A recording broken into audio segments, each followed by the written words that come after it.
नमस्कार जी साथियों, सभी लोगों को धन्यवाद। आज मानवाधिकार सेना की जो टीम है बिहार स्टेट की, उन लोगों जो दिल्ली में हमारा हेडक्वार्टर में आया, अभी उन लोगों जो सभी लोगों को बहुत बहुत धन्यवाद करता हूँ। आज हमारा साथ जो मानवाधिकार सेना की secretary general advocate Anil Fadi sir है, जो नया अपॉइंटमेंट जो डायरेक्टर रसीना मैडम है, जो नेशनल वुमेन विंग का जो मैडम है रेणु जी है, जो अनिल सारा नेशनल ट्रेजरर है, जो दिल्ली स्टेट की जो डायरेक्टर नया अपॉइंटमेंट जो नरेश जी है, बाकी जो अशोक मेहता जी विकास स्टेट डायरेक्टर जो अपॉइंटमेंट जो नया अपॉइंटमेंट आया जो विकास स्टेट महासचिव अनमोल जी है, अनमोल यादव जी है, सभी लोग बहुत बहुत बधाई दे रहा हूँ। आज हम यहाँ पे जो मानवाधिकार सेना से सभी लोग एक बार जय हिंद बोल सकता हूँ। जय हिंद। सर आपको बात हमारा जो मानवाधिकार के बारे में जो सारा भी सेक्रेटरी जनरल है, मानवाधिकार सेना राष्ट्रीय स्तर पर गरीबों के न्याय के लिए संघर्ष कर रही है और देश के सुदूर प्रांतों में जा जा करके यह संगठन लोगों का सहायता कर रही है। सभी जगह इसका ब्रांच, सभी जगह ऑफिस खुल रहा है। बिहार के अध्यक्ष हमारे अशोक मेहता जी आए हैं डायरेक्टर, उनके नेतृत्व में अनमोल यादव जी जनरल सेक्रेटरी बने हैं। तो सबको मैं बधाई देता हूं और आप लोग से मैं उम्मीद यही करता हूं कि आप लोग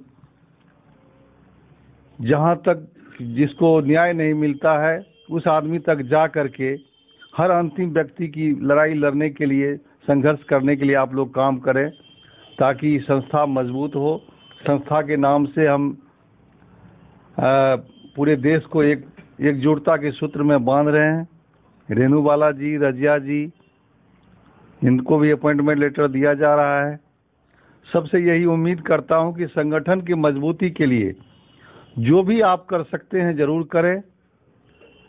कानून से हटकर कोई काम नहीं करना है, जिससे ताकि हमारी संस्था का बदनामी ना हो, इस पर विशेष ध्यान देना है।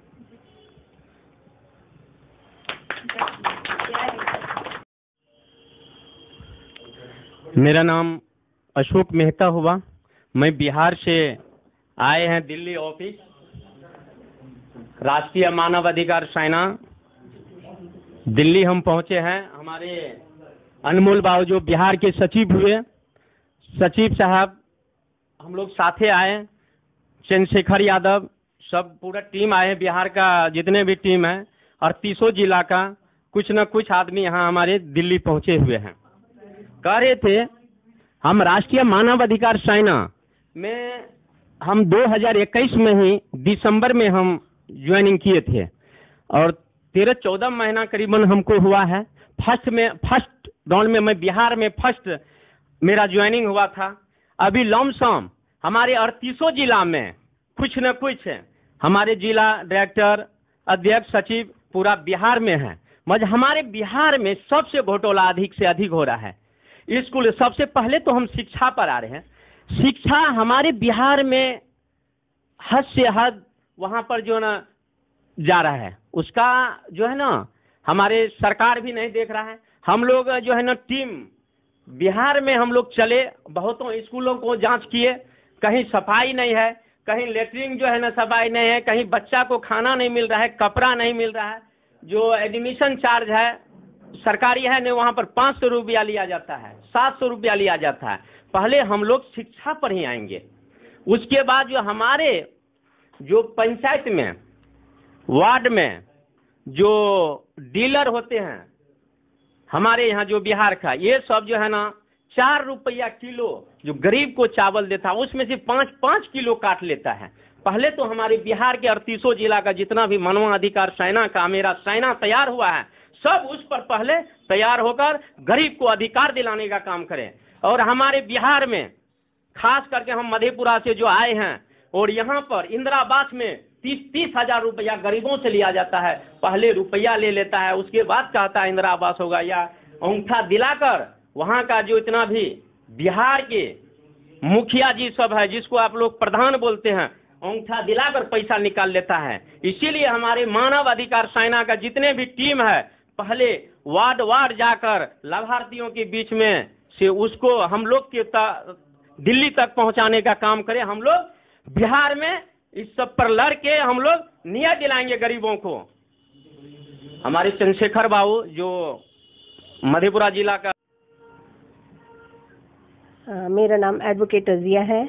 मैं अभी नेशनल डायरेक्टर की पोस्ट पे मनोनीत हुई हूँ, और जैसे कि इसका नाम ही मानव अधिकार सेना है। मानव अधिकार तो हमें जन्म के साथ ही मिलते हैं और मौलिक अधिकार हमें संविधान से मिले हैं, लेकिन उन अधिकारों का क्या वो अधिकार हम सब लोग जानते हैं, नहीं जानते हैं। तो हमें कहीं ना कहीं उन सभी लोगों को जागरूक करना है कि मानव अधिकार क्या है, संविधान ने हमें क्या क्या अधिकार दे रखे हैं। हम यहाँ सभी लोग कह रहे हैं कि हम जो है सरकार के खिलाफ करेंगे, हमें उसकी ज़रूरत ही नहीं पड़ेगी अगर हम सभी लोगों को जागरूक कर दें कि उनके अधिकार क्या हैं। वो खुद इतने एक्टिव हो जाएंगे कि खुद अपने अधिकारों के लिए खुद लड़ सकेंगे। जब हम उन लोगों को इतना जागरूक कर देंगे तो तब जाके हम सफल हो पाएंगे। तो सबसे पहला काम तो हमें उन लोगों को जागरूक करना है। दूसरा क्या है कि हम लोग कहीं ना कहीं नीचे वर्ग की बात करते हैं, ऊंचे वर्ग की बात करते हैं। हमें इस वर्ग को ही खत्म करना है। हमें ये कहना ही नहीं है कि हमें नीचे वर्ग के लिए काम करना है या हमें ऊंचे वर्ग के लिए काम करना है। हमें बस ह्यूमन के लिए काम करना है, चाहे वो सरकार के विरुद्ध जाके करना पड़े। सरकार की नीतियों के विरुद्ध हम नहीं जा सकते। हमें लीगल और इलीगल इसमें फर्क करना पड़ेगा। हमें सबसे पहले अधिकारों के साथ साथ हमारी ड्यूटी क्या है वो भी बतानी पड़ेगी। किसी का अधिकार किसी की ड्यूटी होती है। हम हमेशा अधिकार की बात करते हैं और ड्यूटी को भूल जाते हैं। अगर सभी लोग अपने अपनी ड्यूटी का पालन करेंगे, अपने कर्तव्यों का पालन करेंगे, तो किसी के भी अधिकार का हनन होगा ही नहीं। हमें अपने समाज को ऐसा बनाना है कि जहां हमें किसी के अधिकार का हनन ना तो करना है ना होने देना है। हमें अपने अधिकारों के साथ साथ दूसरे के अधिकारों का भी ध्यान रखना है। तो ये काम मैं चाहती हूँ कि ह्यूमन राइट अधिकार यानी मानव अधिकार क्रॉप जो है सेना, वो ये काम करे, लोगों को जागरूक करे, अपनी जो लोगों को ये भी जागरूक करे तुम्हारे अधिकार तो ये है, कर्तव्य क्या है ये भी बताए। सिस्टर मैं थोड़ा सा एक जानना चाहूँगा, हमारी जो भारतीय एक सामान्य वर्ग की जो महिलाएं हैं जी, उनको एक तो सुविधाओं और जानकारी नहीं होती, इस अभाव में वो बहुत त्रस्तग्रस्त हो जाती हैं, बहुत सारे माहौल की शिकार हो जाती हैं। तो जैसा भी आपने कहा कि हम किसी के खिलाफ नहीं जाएंगे, सरकार के खिलाफ नहीं जाएंगे, किसी की बुराई नहीं करेंगे, लेकिन जो सच्चाई है उसको तो कहना पड़ेगा। दूसरी बात क्या है कि इन महिलाओं को समझाना भी बहुत जटिल हो जाता है। आप शायद इस बात को बहुत अच्छी तरीके से समझती हैं, तो इसमें आप किस तरीके से कार्य करेंगे, कम से कम शब्दों में? देखो, मैं यही तो कह रही हूँ कि हमें जागरूक करना है। इसके लिए हमें कैंपेनिंग करनी पड़ेगी। समाज में जितने हमारी महिलाएं, उनको एक मंच पे लाके उन्हें जागरूक करना पड़ेगा, उनके अधिकारों के बारे में बताना पड़ेगा। मोस्टली ये जो है ना, शिक्षा का अभाव है। हमें शिक्षा पे काम करना है। जब हम शिक्षा पे काम करेंगे तो जहाँ एजुकेटेड लोग होते हैं वहाँ अपने आप ही जागरूकता आती जाती है। हमें जो है लीगल की भी, कानूनी जो अधिकार है उनके, उस पर भी जागरूकता के प्रोग्राम करने पड़ेंगे ताकि हम उनको जागरूक कर सकें। और उन्हें ये दिखाना पड़ेगा कि भी जो आपके साथ हो रहा है, अन्याय करना और अन्याय सहना दोनों ही एक तरह से, अन्याय को सहना भी बहुत बड़ा पाप है। जितना अन्याय करने वाला पापी है उतना ही अन्याय सहने वाला पापी है। तो हमें इसके लिए भी जागरूक उन्हें करना पड़ेगा। जय हिंद। कोमलपुरी मानवाधिकार सेना से जुड़ी हूँ और इसमें मेरे को आने से बहुत अच्छा लगा।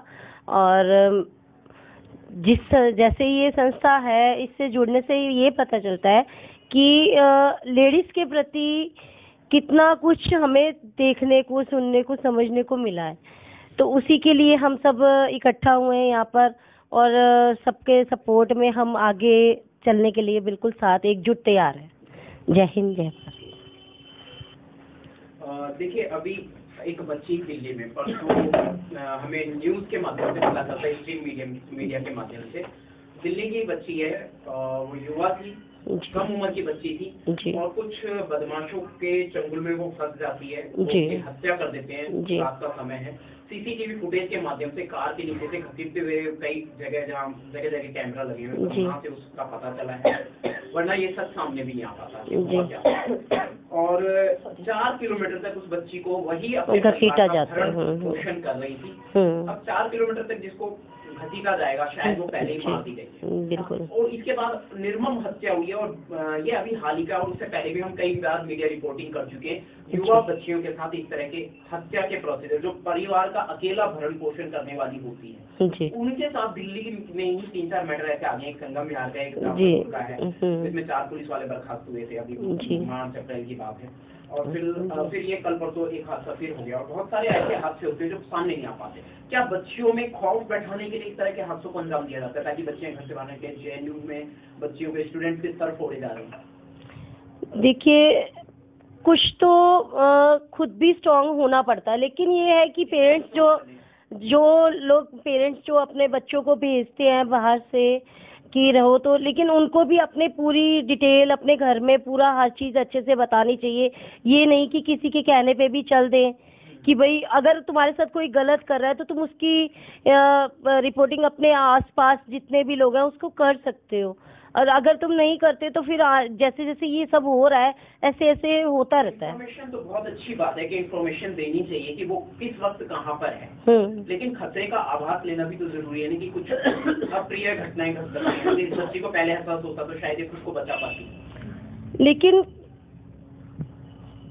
कहीं ना कहीं तो मतलब खुद भी जी, जैसा आपने पूछा है उसके लिए कानून तो काफ़ी बने हैं, जैसे स्टॉकिंग करना उस पर सजा है, निर्भया के बाद काफ़ी कानून बने, लेकिन इसमें समाज ने कोई सपोर्ट, यानी कि कानून तो बनते हैं लेकिन उसका पालन कितना हो रहा है ये हम नहीं देख पाते। एक खाना बनाया, उसको परोसा, खाना खराब हो गया, अब परोसने वाले की गलती है या बनाने वाले की गलती है ये नहीं बता सकते। इस तरह से कानून बनाया, उसको अगर आप उसका सही तरीके से पालन नहीं हो पा रहा तो हम ये भी नहीं कह सकते कानून खराब बनाया या पालन करने वाले गलत है। ये डिसीजन हमारा खुद का होना चाहिए कि हमें कैसे, हम क्या करें कि हमारे जो कानून का पालन करवाने वाले हैं वो काम करें। इसके लिए हमें ही जागरूक होना पड़ेगा और हमें उन चीज़ों को निकाल के लाना पड़ेगा। उसमें समाज की सबसे बड़ी गलती ये होती है कि जब उन पे छोटा मोटा जुल्म होता है तो उनको आसपास के लोग भी दबा देते हैं, लड़कियों को आगे आने ही नहीं देते हैं। मैं कहती हूँ अगर लड़कियों पे छोटा भी जुल्म होता है तो उन्हें समाज की परवाह या दुनिया की परवाह ना करते हुए आगे आना चाहिए। जब तक हम खुद ही स्ट्रांग नहीं बनेंगे कुछ नहीं हो सकता। ये बातें सारी ठीक है, लेकिन अभी ये सिर्फ बातें ही हैं। क्या हमें गली गली मोहल्ले कैडर, समाज की जिम्मेदारी नहीं बनती, सरकार पुलिस और इसके अलावा? सर इनकी तो मोहल्ले हमें कैडर देना चाहिए। सर ये तो मैं कह रही हूँ, ये तो है ही कि सिर्फ कानून बनाने से काम नहीं चलेगा जब तक उसको जो जो उसको पालन करवाने वाले हैं वही कमजोर होंगे तो क्या फायदा। स्टॉकिंग करते हैं, इतने साल की सजा है, अब स्टॉकिंग करते हैं तो पुलिस वाले समझा के भेज देते हैं कि जी नहीं ऐसा है या तो छोटा मोटा मामला है, वही छोटा मोटा मामला आगे चल के रेप में बदल जाता है। तो जहाँ छोटी कार्यवाही से काम हो सकता है तो उसको उतने ही स्ट्रिक्टली क्यों नहीं करा जाता। ये हम लोगों में जागरूकता होनी चाहिए कि हमें उसे करवाना है, हमें पीछे नहीं हटना। बाय बैक क्यों होते हैं, नहीं होना चाहिए। आपको पहले स्टेप पे ही वो काम कर लेना चाहिए ताकि वो चीज़ें आगे बढ़े ही ना। जय हिंद, मेरा नाम रेनू है, राष्ट्रीय मानव अधिकार। आज हमारे बहुत सारे न्यू मेंबर आए हैं, बहुत दूर दूर से आए हैं। मैं अभी नाम नहीं जानती हूँ लेकिन मैं सभी मेंबर को दिल से धन्यवाद करना चाहती हूँ। अभी टॉपिक ये चल रहा था कि हमारी जो बेटियों के साथ रेप की घटना बढ़ती जा रही है, वो मैं सरकार को इल्ज़ाम नहीं दे रही क्योंकि सरकार बहुत सारे ऐसे तैयार करते हैं कि कानून आए, ये लेके आए, वो लेके आए, लेकिन उस पर कोई अमल नहीं करता है। लेकिन मैं चाहती हूँ जब तक इनको एक कड़ी सज़ा नहीं मिलेगी, अगर माँ बाप के हाथ में खुद ही एक ऐसा कानून बन जाए कि अपनी बेटी के लिए खुद ही लड़ेगा, तो मुझे लगता है कि सबसे पहले मैं ही एक सब बच्चों की मदर बन के आगे आऊँ और इनको कड़ी से कड़ी सबके बीच में सज़ा दूँ ऑन द स्पॉट। तो मैं इससे खुशनसीबी नहीं मानती हूँ अपनी। एक छोटी सी बात मैं कहना चाहूँगा, बहुत सारे मामलों में होता क्या है कि हकीकत कुछ और है और दिखाया कुछ और जाता है। जी सर। निर्दोष तो खुले घूम रहे हैं और सॉरी निर्दोषों को तो सजा हो जाती है, लेकिन निर्दोष छिप के अंदर कमरे में डर के मारे बिठाया जाता है, क्योंकि उनको इतना डरा दिया जाता है। दोषी खुले में घूम रहा है, हत्यारे खुले। हाँ जी, कई केसेस में। जी जी सर, बिल्कुल। जो दोषी है वो इतने खुले में और दिहाड़े में घूमता है कि उनको कोई डर नहीं है, खौफ नहीं है, क्योंकि कानून हमारा थोड़ा ढीला है। अगर कानून हमारा टाइट होगा ऑन द स्पॉट उनको सजा दी जाएगी, कड़ी सजा दी जाएगी। बच्चियों को सपोर्ट मिलना चाहिए, मदर फादर का हम कहते हैं, उनको मिलता है, स्कूल से मिलता है। जो पब्लिक प्लेस पे उनके साथ कांड होता है उस टाइम पब्लिक प्लेस में जो लोग चल रहे हैं उनको उनका साथ देना चाहिए, ना कि उनकी वीडियो बनानी चाहिए। वीडियो बनाने का मतलब आप उन क्राइम को आगे बढ़ा रहे हो जिस क्राइम को हम रोकना चाहते हैं। महिलाओं के सामने, बच्चियों के सामने, जेंट्स लोग, पुरुष लोग, मैं दिल्ली की बात कर रहा हूँ जहाँ मैंने कई बार देखा है, गाँवों में देखा है, कुछ पुलिस को बदमाशी करते हुए देखा है। जी जी सर। एक स्टूडेंट थी, 2018 की बात है, मैं एक गांव में गया था रिपोर्टिंग के लिए, और जब मैं वापस, वहाँ कोई साधन नहीं था, मेरी बाइक खराब हो गई थी। जी सर। और बाइक मैंने एक विलेज में खड़ी कर दी और मैं वहाँ से चलने लगा, तो एक बच्ची स्टूडेंट थी, वो अपने घर आती है, तो वो साधन सबके लिए वहाँ सीमित है। जी सर। तो जिस वाहन का उसने प्रयोग किया उसमें 3-4 पुलिस वाले और 3-4 आवारा लड़के थे जो उस बच्ची पे फब्तियां करते। जब वो उतर के अपने घर जाती थी तो उसने कुछ बहुत बड़ा जुर्म कर दिया, सब ठाका मार के जोर से हंसते। मैं हैरान रह गया, उस वक्त मेरा कैमरा बंद था। जी सर। तो मतलब पुलिस यूनिफॉर्म में लोग इस तरह की हरकतों को अंजाम सर, मैं चाहूंगी कि जैसे ऐसी बच्चियां सड़क पे निकलती हैं, गाड़ी से उतरती हैं, रिक्शा से उतरती हैं, पब्लिक प्लेसेस में जो भी बच्चियां अकेली भी चलती हैं, दिल्ली सेफ नहीं है, ये हम लोग सभी जानते हैं।